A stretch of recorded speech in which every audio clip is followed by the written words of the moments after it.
여러분 안녕하세요.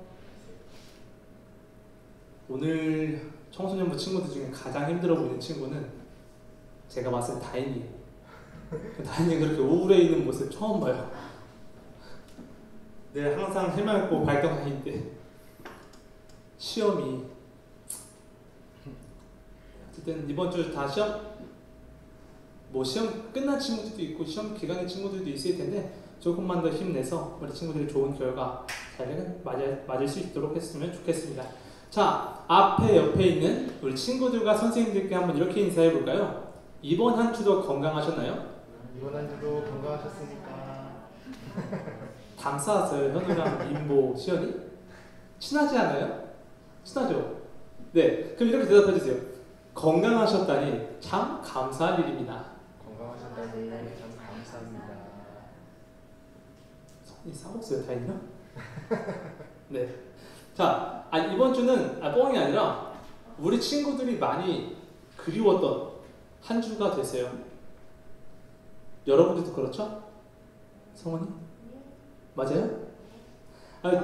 평소에도 우리 친구들이 보고 싶은 건 사실인데 유독 이번 주는 왜 더 그럴까 생각을 해봤어요. 근데 아무래도 우리 친구들이 시험 기간임에도 불구하고 삶의 우선순위를 세워서 예배 자리에 나오는 여러분들의 마음이 너무 예뻐서 그랬던 것 같아요. 전도사님도 이렇게 여러분들의 마음이 예쁘고 그렇게 기특한데 하나님께서 보시기에 더 예뻐하시고 여러분들이 지금 이 자리에 나오는 여러분들을 기억하고 계시리라, 지켜보고 계시리라 전도사님은 믿습니다. 자, 우리는 최근에 어떤 인물들을 중심으로 말씀을 나눴죠? 진우야? 지훈이 눈 뜬 거예요? 지훈아 보이니? 그래, 지훈아 우리 최근에 어떤 인물들을 중심으로 말씀을 보고 있었지? 맞아요. 이사야, 호세야, 요나 다 하나님의 말씀을 대변하는 선지자들을 말씀을 나눴었죠. 자, 오늘은 요엘 선지자라는 조금 생소할 수 있는 요엘 선지자라는 우리가 함께 이 선지자의 삶을 조금 나눠보려고 해요. 그래서 하나님께서 이 선지자를 통해서 어떤 말씀을 백성들에게 하고자 하셨는지, 그리고 이를 통해 하나님께서 그 백성들에게 어떤 태도를, 어떤 행동을 요구하셨는지, 이게 우리에게는 어떤 말씀을 하고 계시는 것일까 우리가 함께 생각해보는 시간이 되었으면 좋겠습니다. 자, 혹시 여러분 메뚜기 본 적 있어요? 본 적 있어요? 전도사님이 이제 서울에 올라온 지 한 8년 됐거든요. 서울에 살지? 딴 데 살았어요. 서울에 올라온 지 8년 됐는데 메뚜기를 본 적이 있나 할 정도로 못 본 것 같아요, 전도사님. 네? 산에 가면 많아요. 저는 사냥. 서울은 산이 별로 없던데. 전도사님이 살던 곳이 산이라 서울까지 와가지고 산에 가고 싶진 않더라고요. 자, 아무튼 어쨌든 메뚜기를 발견하기가 되게 힘들어요. 근데 전도사님이 초등학교 때는 항상 예배 마치고 저기 주변에 놀이터 가가지고 항상 이렇게 잔디 이렇게 걷어차면서 메뚜기 잡고 방앗개비 잡고 놀았거든요. 또 네? 튀겨 먹어요. 저 얘기하려고 그랬어요. 제가 이렇게 말하면 여러분들이 뭐야 표정을 찡그릴 것 같아서 말 안 하려고 그랬는데 전도사님 고등학교 때 튀긴 메뚜기를 먹어봤어요. 맛있어요? 근데 맛은 있어요. 먹기까지가 힘들지? 맛은 있어요. 자, 아무튼 이런 메뚜기는 때를 지어 다닌다고 합니다. 자, 작년 2020년에 라오스, 아프리카, 중국에 엄청난 메뚜기 떼가 닥쳤다고 해요. 자, 아마 그 메뚜기 떼가 제가 보기로는 수십억 마리라고 했거든요. 그 수십억 마리의 메뚜기 떼가 라오스와 아프리카 그리고 중국에 들이닥쳤다고 합니다. 그때 그 나라들은 두려움과 공포 그리고 걱정에 휩싸일 수밖에 없었습니다. 자, 여러분 상상을 해봐요. 여러분들이 집 밖을 나왔는데 발 디딜 틈도 없이 메뚜기 떼가 있어. 생각만 해도 싫죠. 집 절대 안 나올 것 같죠. 근데 단순히 징그러웠기 때문에 두려웠던 게 아니에요. 그들이 그 메뚜기 떼가 가진 파괴력이 어마무시했기 때문이에요. 메뚜기 떼 8,000마리인가? 8,000마리가 하루에 먹어치울 수 있는 곡식의 양이 사람이 먹을 수 있는 35,000 분의 그 곡식을 먹을 수 있다라고 해요. 그러니까 수십억 마리라고 했을 때 40억 마리라고 가정을 한다면 얼마나 먹을 수 있겠어요, 하루에? 8,000마리가 35,000분을 먹어요. 그러면 40억 마리는. 네, 계산 안 되는 줄 알고 저한테 다 계산해왔어요. 175만 분을 먹을 수 있대요. 이렇게도 가면 안 잡히죠?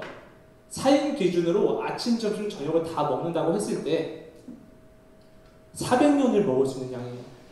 400년. 엄청나죠? 자, 그래서 메뚜기의 별명이 뭐냐면, 우리나라의 별명이 아니에요. 전 세계적으로 메뚜기의 별명이 뭐냐면 세계에서 가장 파괴적인 이동성 해충이라고 불린다고 합니다. 이와 비슷한 일이 오늘 우리가 읽었던 백성들의 살았던 시대에도 일어났습니다.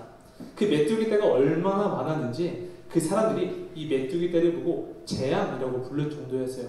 심지어 요엘 선지자가 말하길 우리 이 전에 선조들이 살던 때부터 지금 우리가 살고 있는 이 시대까지 단 한 번도 이런 일이 없었다 라고 말할 정도예요.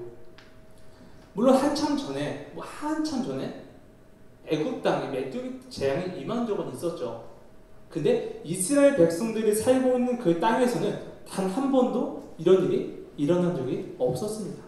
자, 그렇게 피해를 입고 절망에 빠져 슬피 울고 있던 백성들에게 요엘 선지자가 뭐라고 하냐면 너희는 이 오늘 일을 기억하고 자녀에게 말하고 또 자녀는 또 그의 자녀들에게 대대손손 전하도록 해라 라고 이야기를 합니다. 자, 메뚜기 떼가 닥치면 어떤 일이 일어나는지 한번 생각을 해봅시다. 당시 백성들은 먹고 살기 위해서 논과 밭에 곡식들과 나무들을 심었을 거예요. 그렇죠?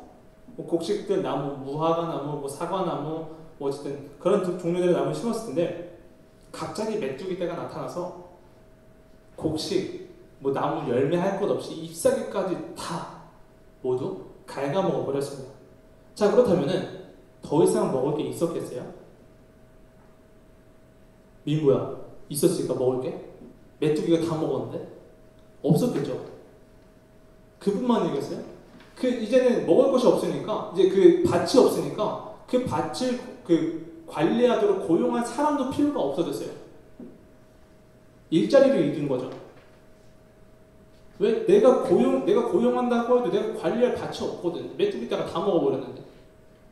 그리고 만약에 내가 사람을 고용한다고 하더라도 내가 줄 수 있는 품삯이 없는 거예요, 지금 그런 일이 일어난 거예요. 만약 우리나라에 이런 일이 일어난다면 여러분들은 어떻게 행동하겠어요?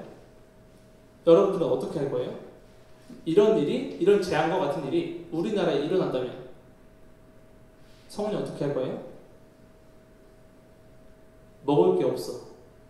아무것도 없어. 일자리는 다 잃고 경제적인 마비가 와버렸어. 자, 만약 이런 일이 일어난다면 이방 나라들에게 우리 주위 국가들에게 먹을 것을 구하겠죠. 먹을 것 좀 달라고 구걸하겠죠. 또 저를 그 나라의 국민으로 받아주십시오 라면서 이민을 갈 준비를 하고 있을 거예요. 아마 오늘 말씀은 나와있지 않지만 우리 이스라엘 백성도 아마 이런 생각을 조금은 하지 않았을까? 먹을 것은 없죠. 이 땅에 더 이상 소망은 없어 보여요. 질서가 무너지고 사회가 무너졌어요. 이런 상황 속에서 백성들도 내가 다른 나라로 가야 할까? 이 약속의 땅을 벗어나서 다른 나라로 가야 할까? 라고 고민했을지도 몰라요. 그때 하나님께서 선지자 요엘을 통해서 말씀하시길 이 재앙 내가 내렸다.